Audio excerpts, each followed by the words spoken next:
Hello everyone, स्वागत है आपका अपने YouTube channel voice of Shyam सुंदर में। आज एक बार फिर से आपके सामने एक नए टॉपिक को लेकर आया हूं, श्रवणबाधिता। आखिर श्रवणबाधिता क्या होती है, इसके क्या क्या लक्षण हो सकते हैं, क्या क्या प्रकार होते हैं, और अगर ऐसे बच्चे हो जाते हैं तो हम उसका किस प्रकार से प्रबंधन करेंगे, शैक्षणिक हो चाहे चिकित्सीय आधार पर हो। तो इन सब की विस्तार से जानकारी प्राप्त करने के लिए आज हमारे साथ वीडियो में अंत तक बने रहें। आइए सर्वप्रथम श्रवण बाधिता या हियरिंग इम्पेयरमेंट के अर्थ को समझने का प्रयास करेंगे। किसी व्यक्ति की सुनने की क्षमता में आंशिक या पूर्ण रूप से कमी होना, यह एक प्रकार की शारीरिक दिव्यांगता होती है जिसमें व्यक्ति को ध्वनि को सुनने, समझने या ग्रहण करने में कठिनाई होती है। आंशिक श्रवण बाधिता से अभिप्राय है कि व्यक्ति को सुनाई तो देता है लेकिन कम सुनाई देता है, जिससे वो बात को समझ नहीं पाता है। पूर्ण बधिरता से अभिप्राय है कि कुछ भी सुनाई नहीं देता है। आगे हम इसको एक परिभाषा के द्वारा और समझने का प्रयास करेंगे जो कि NIHH के अनुसार है। श्रवण बाधिता वह स्थिति है जिसमें किसी व्यक्ति की सुनने की क्षमता इतनी कम हो जाती है कि वह सामान्य बातचीत को समझने या उस पर प्रतिक्रिया देने में कठिनाई अनुभव करता है।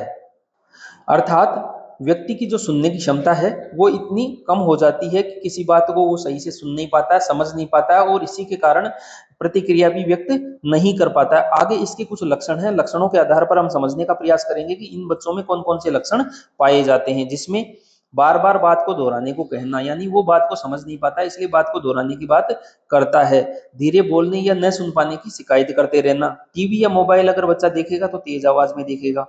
सामाजिक बातचीत से कतराते रहते हैं। स्कूल में सीखने में उनको दिक्कत का सामना करना पड़ता है और शिक्षा में पिछड़ापन उनमें पाया जाता है। सामाजिक अलगाव रहता है और आत्मविश्वास में कमी होती है। इसी के साथ भाषा विकास में भी इनके दिक्कत होती है। तो इस प्रकार की समस्या इन बच्चों में पाई जाती है जो कि लक्षणों के आधार पर हमने देखा। आगे इसके कुछ प्रकार है, प्रकारों को हम समझने का प्रयास करेंगे। जिसमें पहला है चालकीय श्रवण बाधिता या कंडक्टिव हियरिंग लॉस। अगर कंडक्टिव हियरिंग लॉस की हम बात करें तो कान के 3 भाग होते हैं, बाह्यकरण, मध्यकरण और अंतःकरण। जब बाह्यकरण और मध्यकरण में कोई खराबी होती है या कोई दिक्कत होती है तो उसको चालकीय श्रवण बाधिता कहते हैं, यानी वो चालकीय श्रवण बाधिता के अंतर्गत आते हैं, जिसके कारण व्यक्ति के अंदर तक सही से आवाज नहीं पहुंच पाती है और वो सही से सुन नहीं पाता है, जिसके कारण व्यक्ति खुद भी जोर जोर से बोलता रहता है। दूसरा है संवेदी श्रवण बाधिता या संवेदनिक श्रवण दोष, जिसको सेंसरी हियरिंग लॉस भी कहते हैं। तो सेंसरी हियरिंग लॉस की अगर हम बात करें तो जो कान का अंदरूनी हिस्सा है या श्रवण तंत्रिका है उसमें दोष और रहता है या उसमें कोई खराबी होती है, जिसकी वजह से ये दोष होता है, ताकि तो बच्चे को अंदर तक सही से आवाज नहीं पहुंच पाती है और वो सुन नहीं पाता है। और अगला है मिश्रित श्रवण बाधिता या mixed hearing loss. Mixed hearing loss की अगर हम बात करें तो जो बाह्यकरण है, मध्यकरण है और अंतःकरण है, इन तीनों हिस्सों में दिक्कत होती है। यानी जो चाल के श्रवण बाधिता है उसके हिस्से में और जो संवेदी श्रवण बाधिता है उसके हिस्से में, दोनों में दिक्कत होने पर वो मिक्स्ड हियरिंग लॉस के अंतर्गत आते हैं। अगला प्रकार है मध्यकरण श्रवण दोष, जिसको सेंट्रल हियरिंग लॉस कहा जाता है। जो सेंट्रल हियरिंग लॉस होता है उसमें मध्यकरण में दोष रहता है, यानी उसमें दिक्कत होती है, जिसके कारण जो दिमाग में सुनने का स्थान है वो भी विकसित नहीं हो पाता है, जिससे बच्चा या व्यक्ति सुन तो पाता है लेकिन बात को समझ नहीं पाता है, जिसके कारण उसको सीखने में भी बहुत ज्यादा समस्या का सामना करना पड़ता है। और अगला प्रकार है फंक्शनल हियरिंग लॉस, जिसको प्रकार्यात्मक श्रवण दोष भी कहा जाता है। यह एक ऐसा श्रवण दोष होता है जिसमें व्यक्ति सुनने में कठिनाई की शिकायत करता रहता है लेकिन किसी शारीरिक या जैविक कारण का अभी तक स्पष्ट प्रमाण नहीं मिलता। यह दोष आमतौर पर मानसिक, भावनात्मक या मनोवैज्ञानिक कारणों से उत्पन्न होता है। इसको मनोवैज्ञानिक श्रवण दोष भी कहा जाता है। जो तनाव, चिंता या ध्यान आकर्षण की स्थिति में होता है तो वो इसके अंतर्गत आता है। आगे हम इसको डेसिबल के आधार पर भी इसके प्रकार है उनको देखने का प्रयास करेंगे। जिसमें जैसे हम बात करें तो 0 से 25 जो डेसिबल होती है वो अगर किसी की सुनने की क्षमता सही है तो वो नॉर्मल व्यक्ति होता है। साथ ही अगर किसी की क्षमता 26 से 40 के बीच है तो वो माइल्ड हियरिंग लॉस के अंतर्गत आता है, यानी माइल्ड कैटेगरी के अंदर वो आता है। उसमें जो श्रवण क्षति होती है वो माइल्ड होती है। साथ ही जो दूसरा होता है वो होता है मॉडरेट, यानी जो मॉडरेट वाला होता है उसमें 41 से 55 डेसिबल की क्षमता होती है, जो सामान्य बातचीत में उसको कठिनाई होती है। तीसरा है मॉडरेट टू सीवियर, यानी जो मॉडरेट से सीवियर होता है, जिसको अधिक श्रवण कहते हैं, वो 56 से 70 डेसिबल के बीच की उसकी क्षमता होती है, जो जोर से बोलने पर भी उसको सुनाई नहीं देता है। और अगला है चौथे नंबर का, वो आता है सीवियर, जिसमें 71 से 90 डेसिबल की उसकी क्षमता होती है, जो जोर जोर से आवाज होने पर भी उसको कुछ सुनाई नहीं देता है। और अंतिम प्रोफाउंड, जो कि 90 से ऊपर उसकी डेसिबल क्षमता होती है, जिसमें बिल्कुल बहरापन पाया जाता है। तो ये डेसिबल के आधार पर इसके प्रकार हैं। अब हम देखेंगे कि आखिर बच्चे बधिर क्यों होते हैं, यानी श्रवण बाधिता क्यों आती है, इनके क्या ऐसे कारण हैं जिनकी वजह से श्रवण बाधिता आती है, तो हम उनको समझने का प्रयास करेंगे। अगर कारणों की बात करें तो इसको दो प्रकार से हम देखेंगे, आनुवंशिक कारण और अर्जित कारण, जो कि हमने अपने दिव्यांगता वाले टॉपिक में विस्तार से बताया है। आनुवंशिकता का मतलब एक पीढ़ी से दूसरी पीढ़ी में वो दिव्यांगता आती रहती है। और जो अर्जित कारण है उसको भी हम तीन प्रकार से देखेंगे, जन्म से पूर्व, जन्म के दौरान और जन्म के बाद।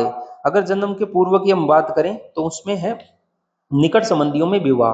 अगर निकट के संबंधियों में विवाह किया जाता है तो ये दिक्कत आ सकती है, जैसे चाचा भतीजी इनमें या मामा, तो ये दिक्कत आ सकती है। जैसे खून की बीमारियां होती है, जैसे RH फैक्टर, जो कि हमने दिव्यांगता वाले टॉपिक में विस्तार से बताया, तो वह भी एक कारण हो सकता है। गर्भावस्था के दौरान संक्रामक बीमारियां जैसे रूबेला हो जाना, जिससे भी बहरापन हो सकता है। कुपोषण, माता को अगर सही से पोषण नहीं मिलता है तो भी यह इसका एक कारण बन सकता है। माता द्वारा नशीले पदार्थों का सेवन करना, तो ये भी दिव्यांगता का ही कारण हो सकता है। अत्यधिक एक्सरे करवाना, तो ये सब गर्भावस्था से पहले की स्थिति है। जैसे टीके नहीं लगवाना, तो ये सारे कारण गर्भावस्था के दौरान के होते हैं, यानी जन्म से पूर्व की स्थिति के।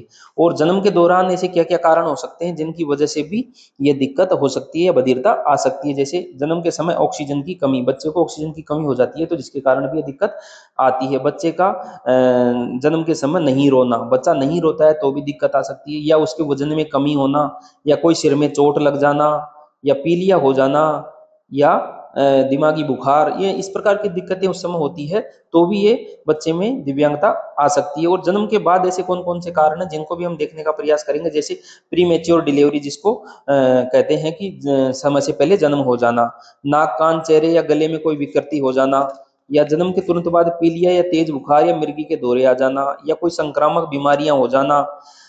इसी प्रकार से कोई लंबे समय तक ऐसी एंटीबायोटिक लेना जिससे भी दिक्कत हो सकती है, जो कि ऑटोटॉक्सिन्स के नाम से जानी जाती है। सिर या कान में चोट लगना, यानी कोई दुर्घटना से भी ये चीजें आ सकती है। या तेज तेज आवाज सुनने की जगह पे रहना, या उच्च रक्तदाब या मधुमेह के कारण भी, माता का अधिक उम्र में या के कारण भी ये चीजें आ सकती है। श्रवण तंत्रिका में होने वाली गांठ के कारण भी ये हो सकता है। तो इस प्रकार से कई सारे ऐसे कारण हो सकते हैं। साथ ही साथ जैसे कान का बहते रहना, तो ये सब कारण इसके हो सकते हैं, जिसको हमने देखा। आगे हम देखेंगे कि ये जो कारण है इस पर हम रोकथाम कैसे करें। तो ध्यान रखने योग्य बातें हैं कि जो गर्भावस्था के दौरान जैसे टीके लगवाना या माता को तनाव नहीं देना, ये जो सारी चीजें हैं जो गर्भावस्था के दौरान जो भी हमने कारण बताए हैं, तो उन कारणों का हमें विशेष ध्यान रखना है। साथ ही जो डिलीवरी का टाइम है, यानी जो गर्भाधारण के बाद जो बच्चा जब जन्म लेता है, तो जन्म लेने के समय कौन कौन सी दिक्कतें हो सकती है, तो उस समय भी उस चीजों का ध्यान रखा जाना चाहिए। डॉक्टर को इस बारे में सचेत करना चाहिए, डॉक्टर अच्छे डॉक्टर से ही उसका प्रसव कराना चाहिए। साथ ही साथ जन्म के बाद भी बच्चे में जो जो हमने कारण बताए, उन कारणों का विशेष ध्यान रखना चाहिए। इसके साथ ही साथ अब हम देखेंगे कि इन बच्चों का प्रबंधन या उपचार या सहायता किस प्रकार से हम कर सकते हैं। प्रबंधन की अगर बात करें तो पहला है हियरिंग एड। अगर मान लीजिए कि बच्चा बधिर हो चुका है, तो उसके लिए हम क्या कर सकते हैं कि हियरिंग एड की व्यवस्था कर सकते हैं, जिससे कि उस बच्चे को थोड़ा सुनने में मदद मिल सके। कोक्लियर इम्प्लांट, इसके माध्यम से क्या होता है कि वो जो ध्वनि होती है उसको सीधे जो श्रवण तंत्रिका है वहां तक पहुंचाता है, जिसके कारण बच्चे को सुनने में आसानी होती है। इसके साथ ही इन बच्चों का जो भाषा विकास होता है वो कमजोर पाया जाता है, तो स्पीच थेरेपी के माध्यम से भाषा विकास करवाया जा सकता है। साथ ही साथ इनके लिए जो सबसे महत्वपूर्ण होता है वो होता है शैक्षिक प्रबंधन। तो किस प्रकार से हम उस बच्चे को सिखा सकते हैं, पढ़ा सकते हैं, तो उसके बारे में हम देखेंगे। जैसे पहला है साइन लैंग्वेज, यानी जो सांकेतिक सांकेतिक भाषा है उसके माध्यम से भी इन बच्चों को पढ़ाया जा सकता है। साथ ही दृश्य शिक्षण विधियां हैं, उनके माध्यम से चित्र, चार्ट, फ्लैश कार्ड, वीडियो आदि का उपयोग इसमें किया जा सकता है। प्रोजेक्टर या स्मार्ट बोर्ड के माध्यम से दृश्य सामग्री दिखाएं। साथ ही इनकी जो बैठक व्यवस्था है उसका भी हमें विशेष ध्यान रखना है कि इन बच्चों को आगे की पंक्ति में बिठाए जहां हम इनका सीधा ध्यान रख सकें, क्योंकि ये बच्चे लिप रीडिंग से भी सीखते हैं। इसी प्रकार से इनकी आवश्यकता के अनुसार जो हम टीएलएम उपयोग में कर सकते हैं, जिनसे इन बच्चों को रुचि दिख रही है, तो वो हम आकलन से देख सकते हैं, तो उसका भी हमें विशेष ध्यान रखें। साथ ही सकारात्मक वातावरण तैयार करें, क्योंकि अगर सकारात्मक वातावरण होगा तो ये बच्चे अपने आप को अच्छा महसूस करेंगे। इसके जो साथी दोस्त हैं उनको सिखाएं कि इन बच्चों के साथ हमें अच्छा व्यवहार करना है, इनको सिखाना है, तो वो बच्चा भी समाज की मुख्यधारा में जुड़ने का प्रयास करेगा और उसको अच्छा लगेगा कि मेरे सारे मित्र भी मेरे साथ अच्छा व्यवहार कर रहे हैं। तो इस बात का भी एक शिक्षक को विशेष ध्यान रखना है। तो हम इस बात से यह समझ सकते हैं कि जो श्रवण बाधिता है ये कोई अभिशाप नहीं है कि ये कोई अभिशाप है, बल्कि अगर इन बच्चों के साथ सही प्रकार से काम किया जाए, उचित उपचार किया जाए, उनकी अच्छे से सहायता दी जाए, सहानुभूति बरती जाए, तो ये बच्चे भी एक सामान्य बच्चे की तरह अच्छे से सीख सकते हैं और समाज की मुख्य धारा में अपने आप को ढाल सकते हैं और पढ़ लिख करके एक नेक इंसान बन सकते हैं। तो मेरे ख्याल से आपको जो श्रवण बाधिता है उसकी संपूर्ण जानकारी विस्तार से मिल गई होगी। आप इन बच्चों को इसके बारे में सिखाने का प्रयास करें, इस बात को अधिक से अधिक लोगों को शेयर करें ताकि वो भी सीख करके इन बच्चों के प्रति अच्छा रवैया तैयार करें, अच्छा वातावरण तैयार करें और उनको सीखने में मदद मिल सके। धन्यवाद दोस्तों, हमारे साथ वीडियो में अंत तक बने रहने के लिए। आज हमारे द्वारा जो श्रवण बाधिता की आपको विस्तार पूर्वक जानकारी दी गई है, वो अगर आपको अच्छी लगी हो तो हमारे चैनल को ज्यादा से ज्यादा लाइक, सब्सक्राइब और शेयर करें।